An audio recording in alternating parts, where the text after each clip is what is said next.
Hmm. Hmm. Punya padu lah. Kita nak beritahu, nak cerita kat hampa. Yang dekat tangan aku ni, sebab apa hari ni aku tunjuk kat hampa ayam coklat. Sebab dia kawasan sini dah jadi kegilaan untuk orang Perlis yang tersenarai dalam best seller di kopi ais mamu ni, kita panggil ais coklat gula. Pasal dia pun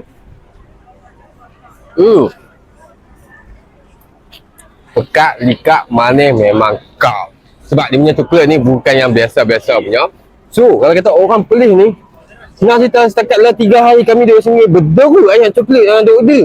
Hampa orang Perlis memang penggemar. Wish, tak tahu nak kata, memang kena rasa tadi.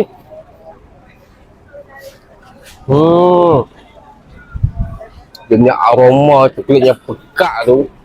Wish, memang tak lari jauh, dia boleh tahan lama.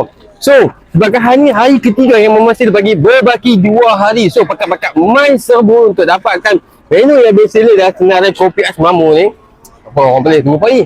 Nah, pakat ramai. Pergi.